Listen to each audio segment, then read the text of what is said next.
the Professor Janaki Niles' talk, which is related to my talk today as well, although in a slightly different take. And she started talking about change and continuity. And it's true that I probably belong to more of a continuity branch, so to speak. But I just try to say slightly different today, and also try to move emphasis from either continuity or change to kind of association or alliance building and control. So, this 2 days conference is supposed to be on the transfer of power, but today I'm not talking about transfer of power in a narrow sense, but I'd like to talk about a slightly broader, more mundane form of, or everyday form of transfer of power, in which sovereignty in a wider sense is given and shared and contested. And of course, I'm not insisting here that this seemingly more continuous or constant form of transfer of power has remained unchanged. This type of transfer of power has also experienced significant change. Players changed, institutional arrangement have changed, and the level of influence changed as well. And yet I argue that the fundamental nature of this shared and overlapping sovereignty stays very much alive till today. So I do really kind of violent thing today that I talk about 2004 or even 2013, 14, and go back to early 20th century thing. So it's a bit of mess, but it's a kind of anthropological mess which you should bear with me. So, thank you. So I would like to start today's talk by showing this particular picture. I'm really sorry, this is a kind of far end of it. This was taken from a Mysore local newspaper, which every 2004. It reports a massive gathering of people celebrating the 60th birthday of their guru, Balaganga Dharananta Swamiji of Adichunchanagiri, which I think Janaki also talked about in her talk, which is considered to be one of the most powerful, politically influential, Jati Mata, of course. Probably they don't like me to call them Jati Mata, but everybody knows this is a landed dominant caste Gauda or Okkariga Mata. They organized huge procession going through the city of Mysore. Before they started their procession, the then scion of Mysore royal family, Mr. Shrikantadatta Odayal, placed a crown made of gold on the head of Adichunchanagiri Swamiji. So this is a picture. I was there, but I couldn't take this good picture, so I just took from the newspaper. The report said that this crown weighed 1.5 kilogram, valued at 10 lakhs rupee, which actually sounds cheaper at this current gold price. But anyway, this huge amount of gold was given to him. And Adichunchanagiri Swamiji then rode on a huge palanquin placed on a flower-bedecked open vehicle, a contemporary super upgraded version of Adda Palaki, which is a cross palanquin, which I'm going to show later. This was the highest mark of honor amongst the royal insignia, Alama de Mariade or Birudugaru. The procession started from the Kote Anjaneya temple at the north gate of the Mysore Palace, then went through KR Circle, Devaraja Arasu Road, JLB Road, and finally arrived at the giant tent set up in the ground of the Arasu boarding school. Could you, yeah, thank you very much. This is a bad picture taken by me, and so you could see that the contemporary version of Adda Palanquin, which goes cross palanquin, which goes kind of they use basically full width of the road, so it goes this way. This is a massive palanquin. I remember that I was talking about this particular event with an elderly woman who belongs to the high status Mysore royal caste, the Arasu. She was one of my main informants who kindly told me about old days of aristocratic life in the first half of the 20th century. And she was not happy at all about their prince putting this crown on the Okkariga Guru. So I said, why you're not happy about it? But her response was that this is very wrong that the renouncer, means sannyasi, renouncer, touches gold. Besides the ideal moral behavior of a renouncer, the Arras lady did not comment further about the event. However, if the same sort of public display had happened in the early 20th century, which Janaki had just told us, the head of non-Brahmin Mata riding on other palanquin, which is the highest honor, would have certainly caused a tremendous political controversy. But in 2004, nobody mentioned the type of palanquin he was riding on, nor his caste background, which was probably obvious to everyone. Could you go through that very quickly? So this is a better picture taken from Adi Chunchanagi Swamiji's picture book. There's a lot of picture of him doing all sorts of things, including different sort of palanquin he uses. So that the one at the top is a cross palanquin, and the below is an ordinary palanquin. And could you go to the next one, please? And this is well, in a way, real one. It's a palace palanquin, which come out at the Dasara procession. And so, could you go?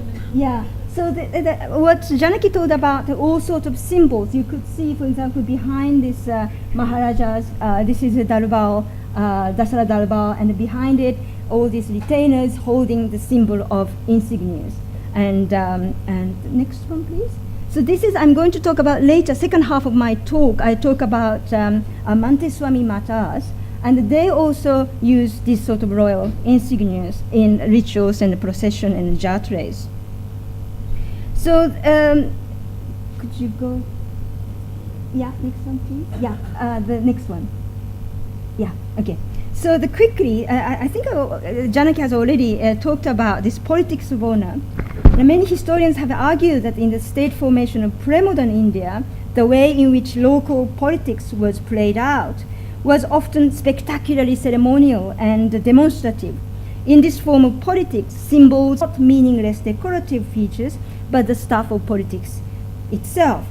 Nicholas Darks has demonstrated that honors played a significant role in the integration of pre-colonial society. The interlinkage of honor, rights, status, resources, and prize had all served to forge social bonds between the king and retainers, master and servants, and local chiefs and people. With the advent of colonialism, he said, this inner linkage was broken. But contrary to Dark's famous argument, the language honor seems to continue to dominate local politics in South India. Of course, Darks would say this was just a meaningless charade of the theatre state. But I would like to go back to Giel's more original formation of the theatre state. So I would argue that while rights and resources were administrated, recast in modern setting and served as a new symbolic framework in which people could formulate, think about, and react to political problems. So, taking the form of honor disputes. Indeed, from the 1900s until 1930s, there were many incidents of caste conflicts in Mysore concerning the use of royal insignia, Raja Birdugaru, symbols of honor by the heads of heads of Mata, Matadikari, or the idol of gods. And yeah, so just quickly, this is a list of kind of symbols of honor. It's just, Guru cannot go around. He has to take this much, elephants and peoples and all the symbols and everything. That was a normal thing. And the government and the Maharaja's palace eagerly participate in that. Insignias intensified in the early 20th century. This was partly because more gurus began traveling it in much wider area than before, visiting so-called branch matas, shaka matas, or creating one on request of villagers. And the visibility of the presence was therefore hugely increased. Many high caste groups sent petitions to the Maharaja and his state government, asking him to prevent other rival groups from using royal insignias. The situation was so tense that Mysore government had to interfere. And also, they themselves asked the state to interfere as well. So I'm not going too much details. And for example, Brahmin resident complained about Muruga Mata's procession, and there are several objections Like a chanting of Vedas and certain use of drums, and thirdly, the use of the title Maharajas or the Jagat Gurus, which I'm going back that later. So they said Jagat Guru, the title of Jagat Guru can be used only by Brahmin gurus. And that list goes on. So here at stake was the respectability of their caste and the recognition of that respectability by the center of authority, either the king or the state.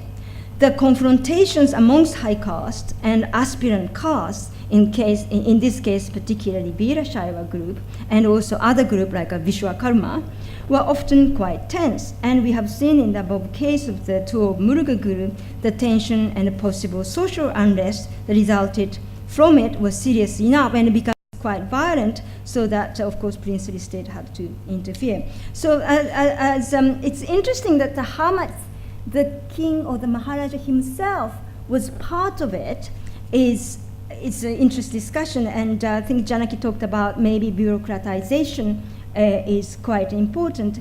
And I think probably we could, I have to go through again all these documents we collected. It's interesting that at least 1910s, Maharaja was quite keen on creating single hierarchy, simply Sringeri Guru at its top.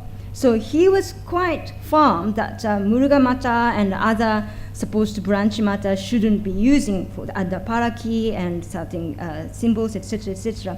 But Diwan Vishweshwaraya was, it's not really clear, but he was much more possibly accommodating. But at the same time, he couldn't go against the will of Maharaja.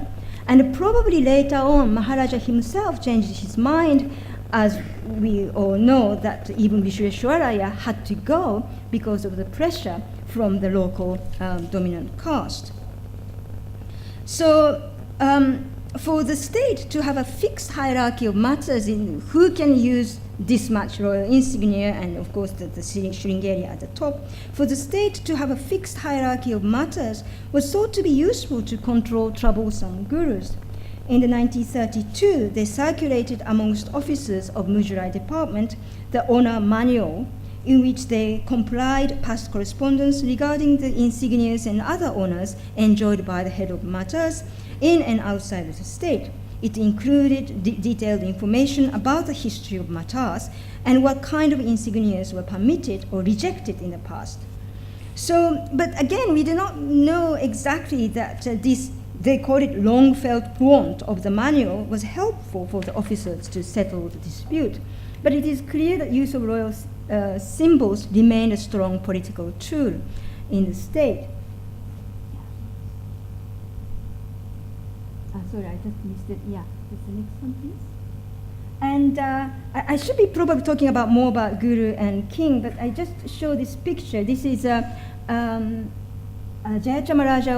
Odeyar giving Pada Puja to Parakaramata Swamiji. It's interesting, this, in a way, interdependency, or I don't know, it's difficult to call, but determines the hierarchy of gurus.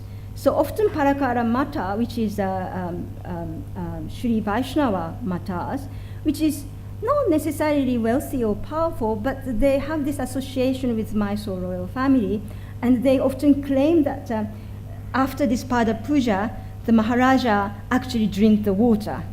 But when Sringeri Guru comes, they do Pada Puja, but they don't drink the water. I don't know, is it true or not, but it's a constant kind of discussion amongst themselves, how much submissive the king was towards the guru. So it's a weird interdependency that the submission actually gives some sort of honor to the others.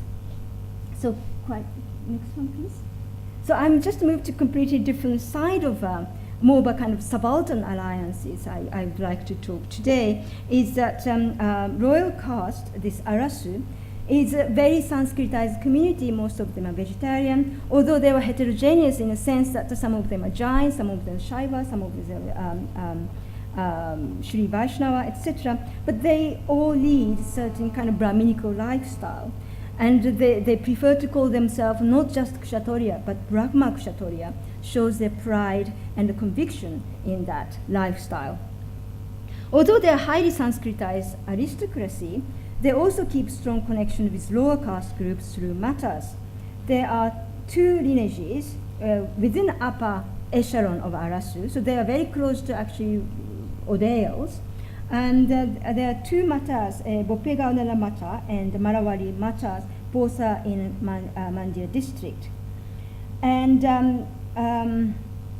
so two matas are actually the center of the Manteswami cult in southern Karnataka, and it still attracts tens of thousands of devotees from lower caste, Dalits, and Muslims whenever they hold religious fairs or gatherings called jatres. Manteswami was a saint who lived probably in the early 16th century, although some suggest much earlier dates. He is believed to have come from lower caste or even tribal background. With his guru, Manteswami rebelled against Jangama domination within the Veerashaiva sect, which was originally propagated by Basawana in 12th century as an anti-Brahminical and more egalitarian religion. But by the time, like 15th and 16th century, there was already hierarchy within Veerashaiva fold. So Manteswami was believed to have a supernatural power which cured the sick and sometimes revived the dead. Many lower castes, especially Panchalas, it's blacksmiths, Krubas, shepherds, and the Dalits became his followers. So I just want to quote one very famous Dalit writers of Kannada, Siddha Lingayat, wrote in his autobiography, famous one, Uru Keri, about their guru he called, who was probably either Boppegowdala Pura Mata or Marawali Mata, who came near to their Keri, that's Dalit colony, but did not enter. So because he is a high caste, he can come, but he couldn't enter the Keri itself. So it's a really complicated kind of relationship. So he says, so I then came to know, this is a quote from this Uru Keri, I then came to know that we had a separate God and a guru. One day, saying our guru had arrived, our entire family went to the mulberry tree up to the street. They fell at his feet and presented their offerings. He was in the lineage of Manteswami disciples. Manteswami is our family deity. We are all his devotees. A visit by the guru is like a visit by none less than Manteswami himself. They say our God is a Horea, that's a subcaste of Dalits, but this guru was from a high caste, actually the Arasu. Perhaps that is why he did not step into the Horea colony, Kere. We felt still grateful that he had come, at least as far as the mulberry tree. We were happy the whole day that we had acquired punya, the benefit of doing good. We felt proud that we had a guru to bless us. If of something wrong, we used to assert our innocence by saying, I swear on Manteswami I didn't do it. Significance of those words dawned upon me. So it is interesting that there is a clear caste difference. The Arasu guru cannot enter the Dalit colony, but still they feel proud of their gurus, which is interesting. I mean, I really can't really put the word to it. It is a complicated, I'm not even sure this is a dependency, but it's interesting kind of bondage. This link between the Arasu and the Manteswami cult is very interesting. The link does, though, provide us with some clues towards understanding the nature of the political role that Arasu played in medieval South India. So I don't know how much do I have? Okay, so I'll just skip to that. So why the Arasu became the disciples of Manteswami is that there is a story that Manteswami and his followers actually helped the Odeal to fight against other rival groups because they had the skills and also they had kind of physical power, and they were all heavily armed. So they were very grateful. The Arasu was very grateful. So the Odeal king gave 2 boys to Manteswami followers, and saying that these 2 boys will look after Gaddige, that is a tomb of Manteswami and also his disciples. So that's then lineage continued. So the two lineage of these Manteswami Matas are not at all marginalized and not disrespected amongst the upper Arasu, despite the fact that two Matas have strong association with the lower caste and Dalits, with whom may upper caste have some problem, or had some problem, or still have some problem. So these are the picture. This is Bopegauda Prada Mata, and sorry, go back to that, please. The one before? Yeah, sorry. And this is the Gadige, although they call it Devasthana, but it's actually that Gadige. And also the guru sitting on the Simhasana, the throne, at the time of Kapadi Jatre. And there's thousands of people come, and several women kind of get possessed. And so it's an interesting scene. Next one, please. And these are some rituals the Bopegauda Prada Guru is performing. And also the right side is called Jogi. And these are mostly like OBC, especially Kuruba community. So they were kind of wandering renouncers like, but of course they have their own life, but occasionally they act as a caste priest. So there's a linkage that these people come to the Jatre, they renew their certain kind of magical religious power through Manteswami cult and go back to their own community and served as a priest. So there's a kind of clear linkage between through Manteswami cult from upper echelon of the society to the local community. And so probably I will skip that. Could you go, next one, please. Yeah, this is another Jatre, and so we can skip to that. Okay, so again, going back to contemporary. So what is interesting is, for example, the Muruga Mata was so obsessed with the royal insignias and also title of Jagat Guru in the early 20th century. But then this current Swamiji, which is on the left in the picture in front of his Mata, he gave up everything.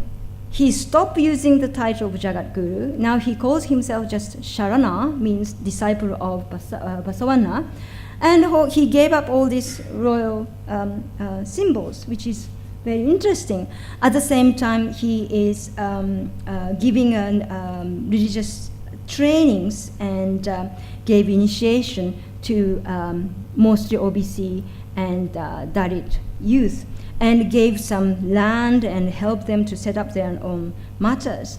So again, it's an interesting kind of alliance building through the institution of matters, but at the same time, there's a kind of cutting off that linkage as well. Now quite a lot of these newly formed Jati matters are becoming quite rebellious, and they don't necessarily go along with the philosophy of Muruga Swamis.